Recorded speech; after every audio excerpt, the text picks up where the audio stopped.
Lorsqu'on parle de don d'organes, on évoque toujours ou presque les personnes sauvées, les prouesses médicales, mais avec ce film, sa réalisatrice Katia Chapoutier a choisi, quant à elle, vous venez de le voir, de s'intéresser exclusivement aux familles de donneurs qui souhaiteraient donc souvent une plus forte reconnaissance et un meilleur accompagnement. Sommes-nous aujourd'hui en manque de dons d'organes dans notre pays? En prolongement de ce film, nous allons maintenant poser la question à nos invités présents aujourd'hui sur ce plateau de Débat-Doc, en commençant par vous, Philippe Juvin. Bienvenue à vous.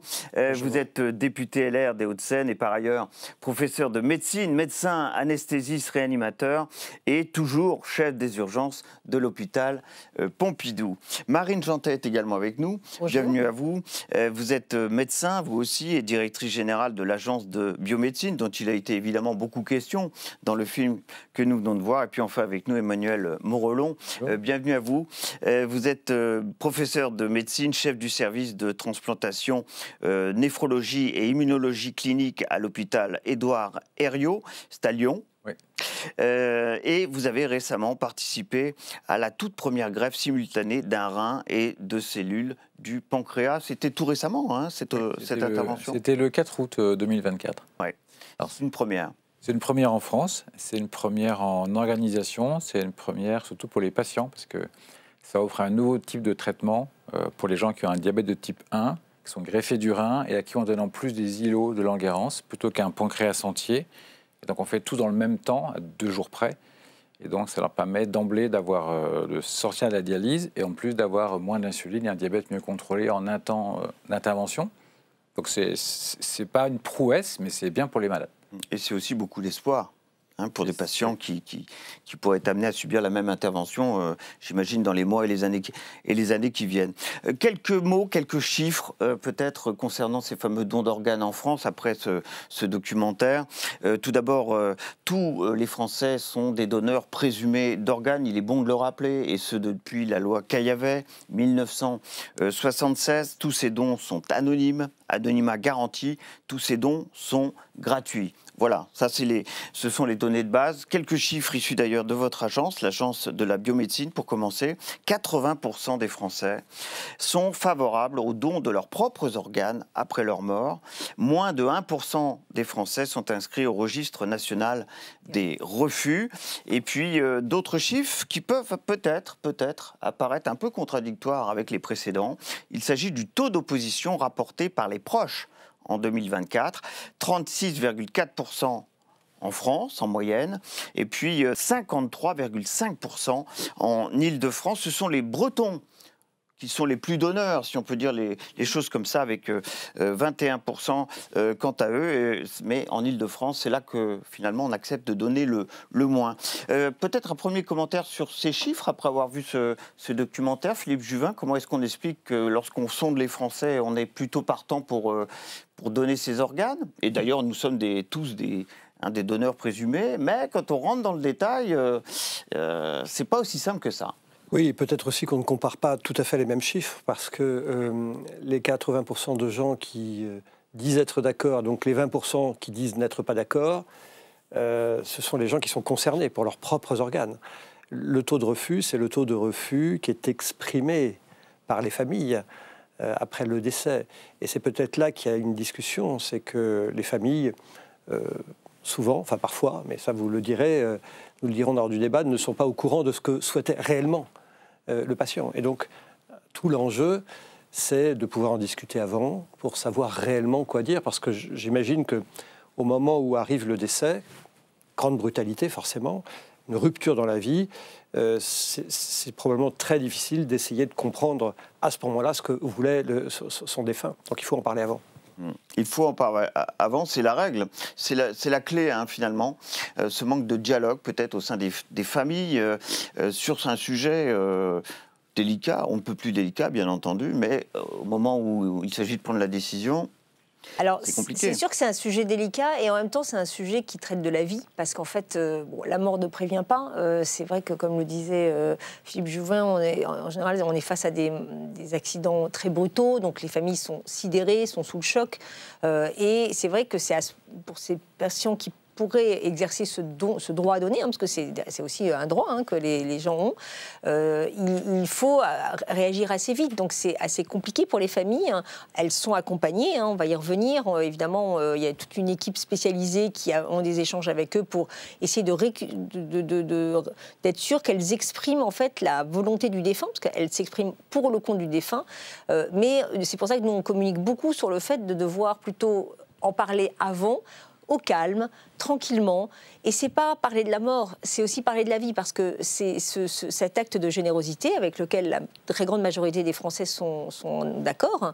Elle permet aussi, et je pense que le débat et le documentaire qu'on a bien vu, c'est aller la vie, c'est la suite, c'est des passeurs de vie, c'est-à-dire qu'après, ça permet aussi à d'autres gens de renaître, d'avoir leur vie totalement chamboulée par ce don.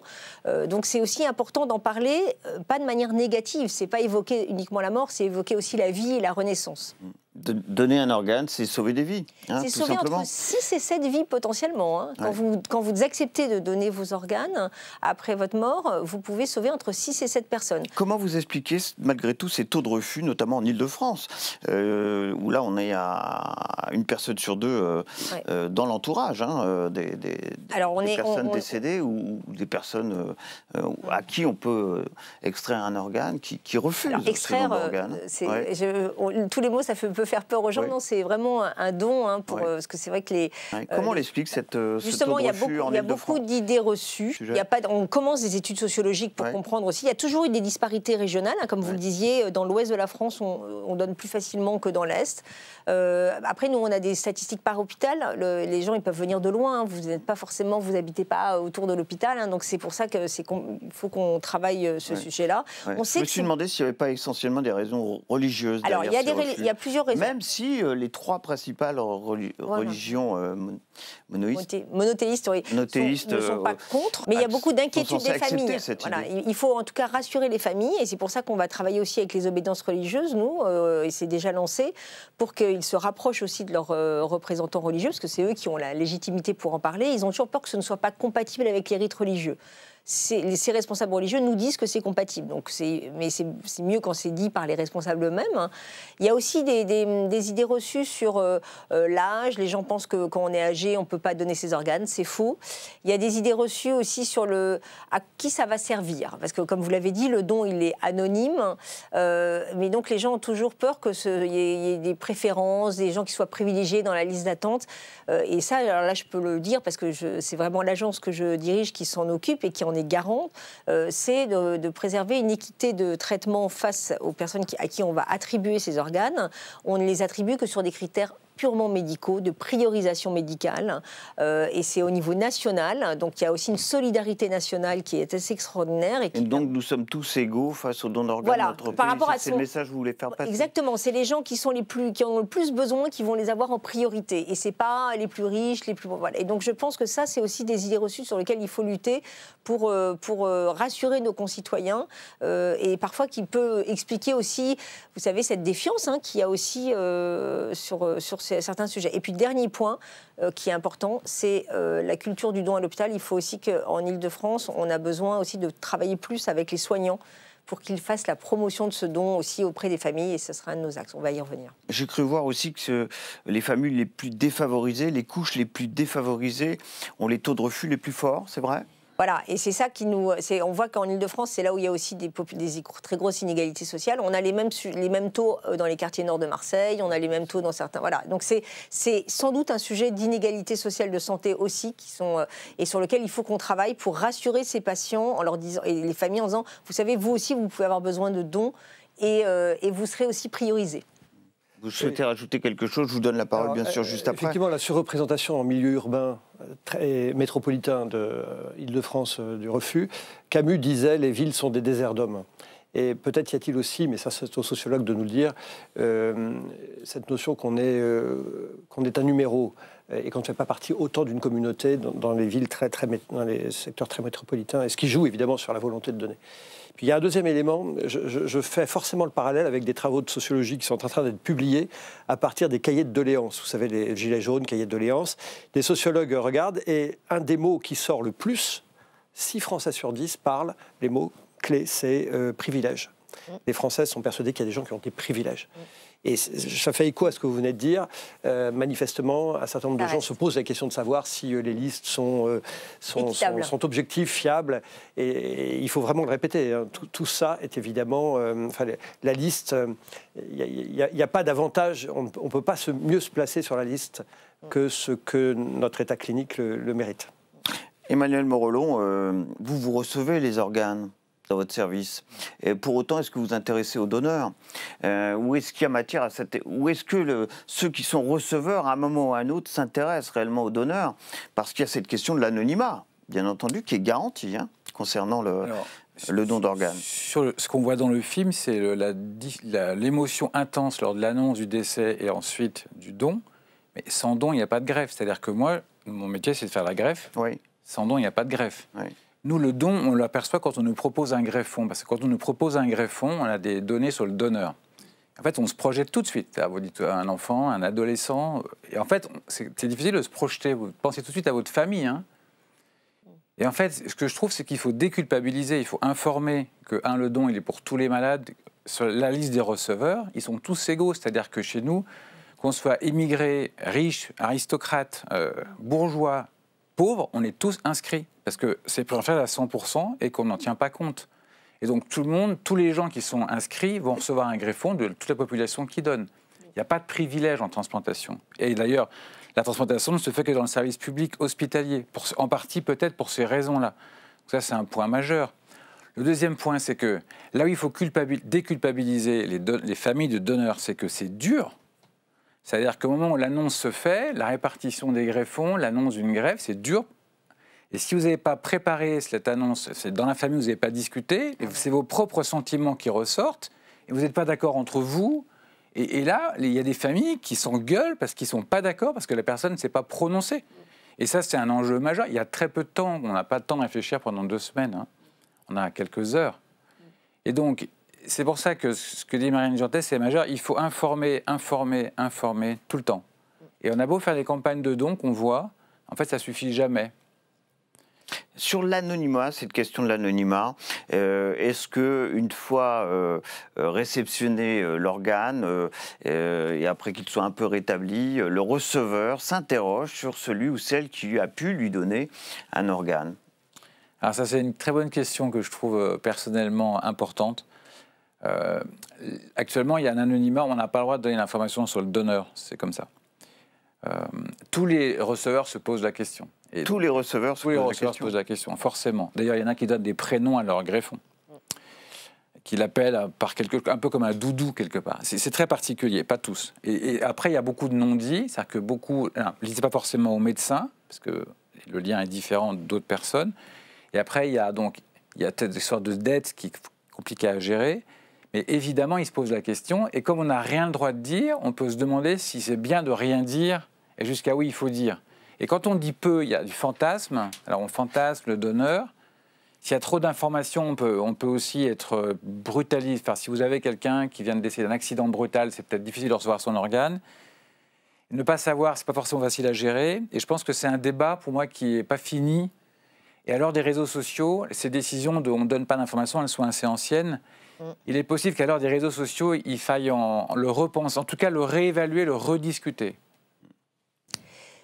Ce que je voudrais dire aussi, c'est qu'il y a une possibilité, même s'il y a cet anonymat qui est prévu dans le cadre de la loi, qui protège aussi, parce qu'il y a effectivement des gens qui voudraient savoir, il y en a qui préfèrent ne pas savoir, parce que c'est pas si facile que ça de s'approprier l'organe d'un autre. Donc, plus vous avez des informations sur la personne à qui appartenait l'organe, voilà, il y a aussi c'est assez compliqué pour certaines personnes, tout ça est très dépendant de chaque personne. Bien entendu.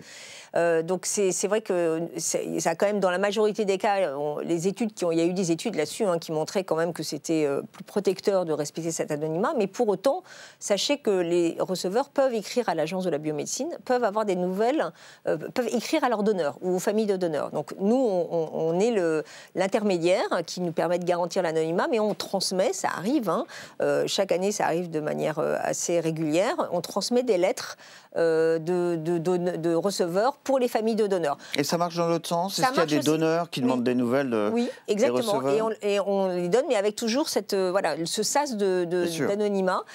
Après, il y a des familles de donneurs qui ne veulent pas d'informations. Voilà, on ne transmet pas forcément la lettre. Après, on demande à la famille si elle le souhaite. On s'adapte aussi aux gens. Et pour que les gens qui nous écoutent comprennent bien, effectivement, l'anonymat est dans les deux sens. La famille du donneur ne connaît pas le receveur et le receveur ne sait pas l'identité de celui qui lui a donné. Ces règles, elles ont été inventées il y a quelques années. La société évolue, faut-elle les faire évoluer? Il faut probablement avoir une réflexion, mais il faut se souvenir pourquoi les règles ont été créées. Et parce que les raisons pour lesquelles elles ont été créées restent valables. Par exemple, le fait qu'il y ait un anonymat interdit toute transaction commerciale. Ça paraît évident, mais enfin, il faut le dire quand même. Vous imaginez que si je savais précisément qui m'a donné, je pourrais aller demander, je sais pas, de l'argent. Deuxièmement, il y a la pression aussi sur les familles.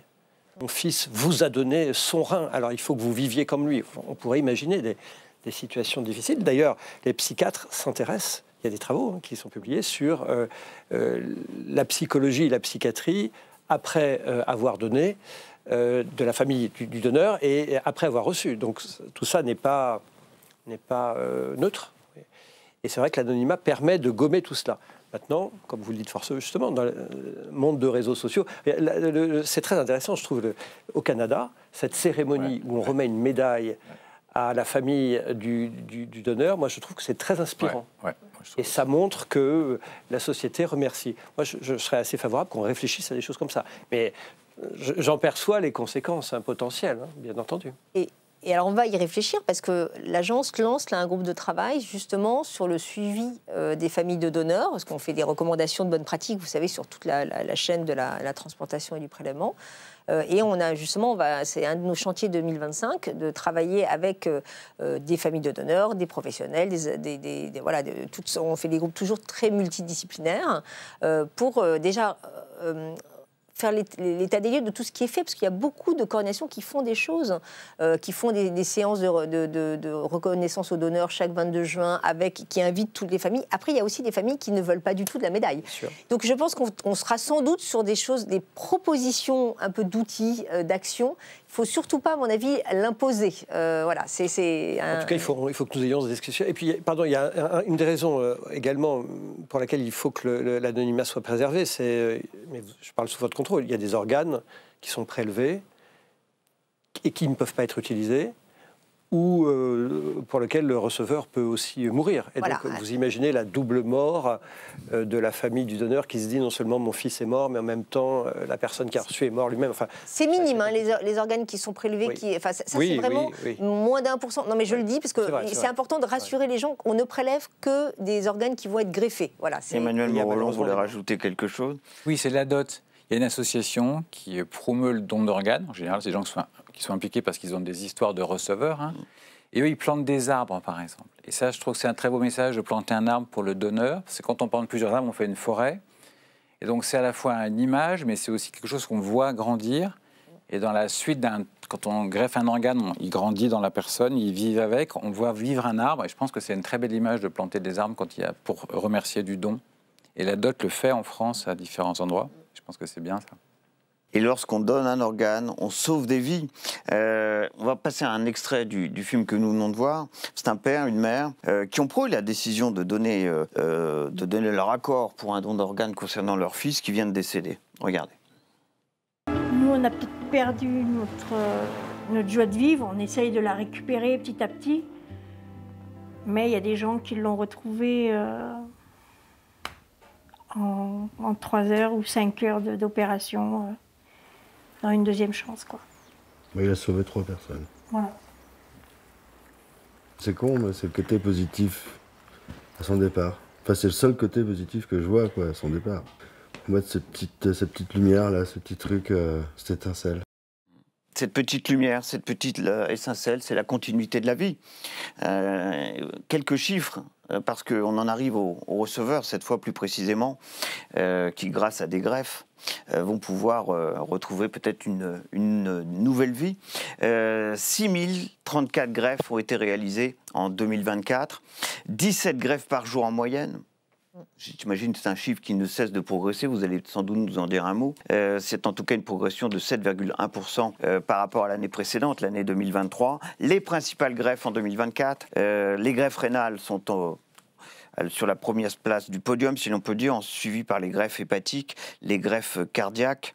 Les dons les plus fréquents et les greffes sont le foie, le cœur, les poumons, le pancréas et les parties des intestins. Puis enfin, ce dernier chiffre, en France, plus de 57 000 personnes vivent grâce à un organe greffé. Un commentaire peut-être sur ces chiffres, la progression des greffes, dans quel secteur, comment les choses évoluent concernant cette fois les greffes en France? Les greffes, elles viennent du prélèvement. C'est-à-dire qu'il y a eu avant et après Covid. Et après la crise Covid, le système de soins a été très abîmé, en fait. L'organisation des soins, le départ des infirmières des blocs opératoires. Et donc les greffes, l'augmentation des greffes s'est arrêtée, parce qu'elle a augmenté jusqu'en 2019. Et il y a eu un trou d'air, effectivement, qui correspond juste à notre façon de s'occuper des patients. Tous les hôpitaux publics ont été perturbés. Et donc c'est directement attentif sur la transplantation. Et ça repart maintenant. Et donc 2024 est mieux que 2023. Et 2025, j'espère, sera mieux. Et clairement, nos systèmes de soins se remettent en route correctement. Et ça débouche directement sur l'activité de greffe qui augmente. Parce qu'actuellement, la liste d'attente est quand même beaucoup plus importante que le nombre de greffes qu'on réalise. Il y a à peu près 10 000 personnes qui sont en liste d'attente. Oui. Et on a réalisé, donc on est très heureux l'année dernière d'avoir dépassé enfin le chiffre de 2019, comme le disait Emmanuel Morellon. On tangente le record de 2017, donc c'est un travail collectif et vraiment je remercie tous les soignants qui se mobilisent pour arriver à ça. Autrement dit, on manque de dons en France pour répondre à la question posée dans cette émission. Exactement, on manque de dons. Il faudrait qu'on ait encore plus de dons. En fait, tous les organes prélevés sont greffés. Donc après, pour qu'on fasse plus de greffes, il faut qu'on ait plus de greffons. Et donc, il faut qu'il y ait plus de dons. Et c'est pour ça que c'est un message aussi à faire passer. On ne force pas les gens qui ne veulent pas. Moi, je voudrais juste que les 80% des personnes qui sont d'accord en aient parlé à leurs proches pour que, si malheureusement un malheur arrive, on puisse éventuellement prélever et exercer ce droit à donner des personnes qui étaient favorables pour permettre à d'autres personnes de renaître. Parce qu'ils le disent souvent comme ça, hein, les personnes greffées, ils disent il y a ma date de naissance et puis il y a la date de ma greffe et c'est une deuxième naissance de vie et ils sont éternellement reconnaissants à leur donneur. Et pour en revenir à notre palmarès des greffes, pour quel type de greffe manquons-nous le plus de dons aujourd'hui en France? Le rein, malheureusement, c'est l'organe qui doit le plus être greffé. Hein. Il y a une épidémie, quand même, on peut le dire comme ça, de diabète et d'hypertension artérielle qui fait qu'on a beaucoup de personnes en insuffisance rénale chronique et ça ne fait que augmenter. Et donc, ces personnes-là, dès qu'elles peuvent être greffées, même il faudrait les greffer avant la dialyse, c'est encore mieux en termes de qualité de vie, parce que c'est des gens à qui vous permettez de retrouver une autonomie totale, alors sinon elles doivent aller 3 fois par semaine en dialyse. C'est extrêmement invalidant, très contraignant, très fatigant. Et là, c'est vrai que les reins, c'est là où on a le plus de besoins. Voilà, qui sont. Puis un chiffre qu'on n'a pas cité, 852 personnes sont mortes en 2024 faute d'une greffe en temps et en heure. Donc faute d'un don. C'est ça, en fait, ce que m'a dit Méjantais, les patients attendent des années. Ils n'attendent pas 6 mois. Ils attendent, quand ils sont de groupe sanguin A, ils attendent à peu près 2 ans, et B, ils attendent 5 à 6 ans. Ça dépend aussi de la zone géographique. Cette attente, elle a un coût personnel, elle a un coût dans la qualité de vie, elle a un coût dans la vie sociale, et elle a un coût pour la société, parce que ça coûte beaucoup plus cher de dialyser que transplanter. Donc c'est un coût majeur individuel et sociétal, en fait. C'est pour ça qu'il faut pousser pour diminuer la pénurie. Donc il faut pousser pour que le don augmente. Est-ce que vous manquez de dons dans votre spécialité? Oui, on manque de dons, et c'est ce que dit Mme Jantet. Moi, je fais du rein et du pancréas, essentiellement. Enfin, oui. On a des patients qui attendent plusieurs années. Tous nos patients attendent plusieurs années. Et donc, en fait, pour nous, quand il y a un don, c'est une joie. On fait 200 greffes par an, à peu près, dans le service. Mais moi, j'aimerais qu'on en fasse 250. Et si on peut en faire 300, ça serait bien qu'on en fasse 300. Il y a des greffes que vous réalisez aujourd'hui que vous ne réalisiez pas il y a encore 5, 10 ans. Et si oui, lesquelles? Alors, en fait, il y a des greffes. Alors, il y a plusieurs choses. Comme on est en pénurie, on prend les donneurs de plus en plus âgés. Donc là aussi, on a des machines de perfusion pour améliorer ces reins, pour que les résultats soient encore bons. Et donc, la pénurie fait changer les pratiques. Et comme les gens vont mieux, plus âgés, on les inscrit plus âgés aussi. Donc en fait, on a plus de gens sur la liste et donc on a besoin de plus de donneurs. Donc l'organisation de la greffe a changé. C'était différent dans les années... L'âge moyen d'un donneur en France, 58 ans. Oui, mais là, il y a des greffes qui sont extraordinaires, qui sont en train de se développer. C'est dont vous parliez tout à l'heure, c'est les greffes des îlots de Langerhans. Donc, c'est les gens qui sont diabétiques. Donc, en fait, on enlève dans la partie, on extrait dans le pancréas les petites cellules qui permettent qui synthétisent l'insuline. Et on a fait plus 85% l'année dernière. C'était encore de la recherche il y a 5 ans. C'est en train de rentrer dans le soin courant. C'est quand même extraordinaire. Et ça permet à des gens qui sont très insulinodépendants. Alors là aussi, c'est terrible pour les patients qui sont souvent, depuis leur plus jeune âge, obligés de se piquer à l'insuline, d'avoir des vies très réglées, etc. Là, vous leur redonnez une autonomie totale de vie. Et ça se fait maintenant, le potentiel est énorme pour les patients. Philippe Juvin, là je m'adresse peut-être plutôt à l'homme politique. On manque de dons en France, c'est ça le constat aujourd'hui. Ouais, hein. Qu'est-ce qu'on peut faire pour améliorer les choses? Donc tout ce qu'on a dit sur l'information du public, certainement. Tout ce qu'on n'a pas encore dit, mais il faut le dire, sur l'information des professionnels de santé. Moi je suis aussi urgentiste. Et c'est vrai que quand on est en première ligne, qu'on voit les gens arriver qui meurent chez nous, ou dont on sait qu'ils vont mourir, parce qu'il y a aussi plusieurs techniques on peut prélever chez différents patients, en particulier des patients dont on sait qu'ils vont mourir parce qu'on décide d'arrêter les soins. Typiquement, tous les professionnels de santé ne sont pas totalement prêts à faire la démarche. Moi-même, il m'est arrivé de ne pas oser en parler à la famille. Donc c'est vrai qu'aujourd'hui, des équipes spécialisées qui sont formées pour en parler aux familles, mais en première ligne, l'équipe n'est pas là. En première ligne, c'est le praticien du soin courant. Et donc, il y a probablement aussi un effort, enfin d'ailleurs, c'est ce qu'on fait, vos équipes en font, d'information et de formation des équipes médicales de première ligne. On est très content d'être receveur en France, mais on traîne parfois un peu les pieds, hein, on en a parlé au tout début de notre échange, à donner. Est-ce qu'il n'y a pas matière, d'un point de vue législatif, peut-être à rééquilibrer un peu les choses de ce point de vue-là? Vous voulez dire que dès lors que vous diriez que vous ne voulez pas donner, vous ne pourriez pas recevoir? C'est un débat abyssal, mais c'est vrai que ça pose la question de ce que signifie la solidarité nationale. Moi, je crois qu'il faut aussi que les gens comprennent qu'à partir du moment où ils sont dans un système très solidaire, où si demain ils ont besoin d'un organe, le pays va tout faire pour leur fournir, eh bien, ils peuvent difficilement dire « moi, en aucun cas, je donnerai ». Il y a cette réflexion à avoir. Mais encore une fois, il y a beaucoup de peur. Hein, au moment où je dis non, il y a des peurs, il y a des incompréhensions. Juste avant notre émission, je discutais avec quelqu'un de notre équipe qui me disait « ah, mais alors… donc il faut quand même s'inscrire quelque part pour dire qu'on est d'accord. Donc on est loin. Alors que c'est tout le monde n'a l'inverse. pas compris. Alors que c'est l'inverse. Il n'y a pas de registre du oui. Il y a un registre du non. Je voudrais dire que statistiquement, on a plus de chances d'être receveur un jour d'un organe, d'avoir besoin d'être greffé, qu'un jour de donner. Absolument. C'est un élément très important, parce qu'il n'y a que certaines personnes, comme le dit Philippe Juvin, qui peuvent être prélevées. Donc c'est que 1% des personnes qui décèdent. Donc par contre, le potentiel d'un besoin de greffe augmente. Donc ça a été démontré. Et donc, ça veut dire que quand vous réfléchissez à titre personnel, vous vous dites, si moi, un jour, j'ai besoin d'être greffé, je serais très heureuse que quelqu'un puisse faire ce don pour me permettre de survivre, soit de survivre tout simplement, soit de vivre dans de meilleures conditions. Donc, il faut aussi penser comme ça. C'est-à-dire que si des gens qui nous écoutent ont des personnes en attente de greffe, et Emmanuel Morillon le disait, c'est une attente terrible quand vous avez des personnes autour d'eux. Donc, il faut vraiment aussi en parler parce que le bénéfice de la greffe est tel que ça peut aussi lever les peurs. Bien sûr. Et Emmanuel l'a dit tout à l'heure, l'âge, souvent on nous dit « ah mais trop vieux, on peut pas… » Non, en fait l'âge s'élève tous les ans. On peut prélever jusqu'à 85 ans, hein. Même, oui. Ce qui était inimaginable il y a quelques années, 85 ans. Ouais. C'est toujours un haut défi médical, une greffe.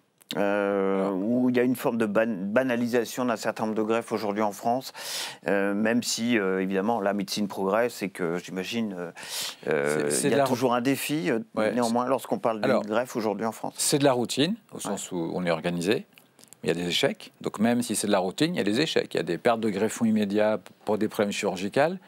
Là où c'est un défi, c'est qu'on inscrit des patients de plus en plus difficiles à greffer. Des patients qui sont diabétiques, âgés, qui ont les artères en très mauvais état.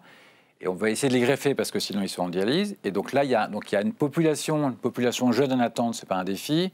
Population âgée, très fragile, avec des problèmes cardiaques, pulmonaires et de vaisseaux, ça devient un défi. Et comme on a tendance à banaliser, les gens pensent plus tellement qu'il peut y avoir des échecs de greffe. Il y a des échecs de greffe liés en partie à ça. Donc c'est à la fois de la routine, mais ça reste un défi. Quels sont les progrès dans les greffes aujourd'hui en France qui vous semblent les plus symboliques de la progression de la médecine justement à travers ces interventions médicales? Alors évidemment le cœur, ça parle à tout le monde, ça a été beaucoup médiatisé. Maintenant ça a l'air derrière nous, ça a l'air d'être plutôt banalisé, même si ça reste des opérations très très lourdes, extrêmement lourdes. Mais c'est pas la greffe la plus compliquée. Hein. La greffe hépatique est plus compliquée, hein, donc en termes techniques chirurgicales. Non, ce qui est vraiment extraordinaire, c'est les îlots de Languerrand, là, dont je vous parlais, parce que là, quand vous voyez le nombre de personnes diabétiques insulinodépendants en France, potentiellement, c'est extraordinaire pour eux en termes de thérapeutique.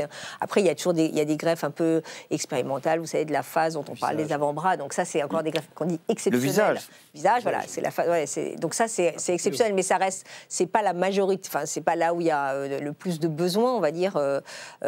Après, ce que je trouve, moi, extraordinaire, c'est le jour où on n'aura plus besoin de greffe, hein, parce qu'il y a aussi, on le voit avec la mucoviscidose, hein, il y a des innovations thérapeutiques qui font que les patients, on arrive à traiter les maladies avant qu'ils arrivent au stade de greffe, et donc actuellement, par exemple, avec les nouveaux traitements qu'il y a eu sur la mucoviscidose, vous n'avez quasiment plus aucune greffe de poumon pour cette pathologie-là. C'est extraordinaire, ça s'est effondré en l'espace de quelques années.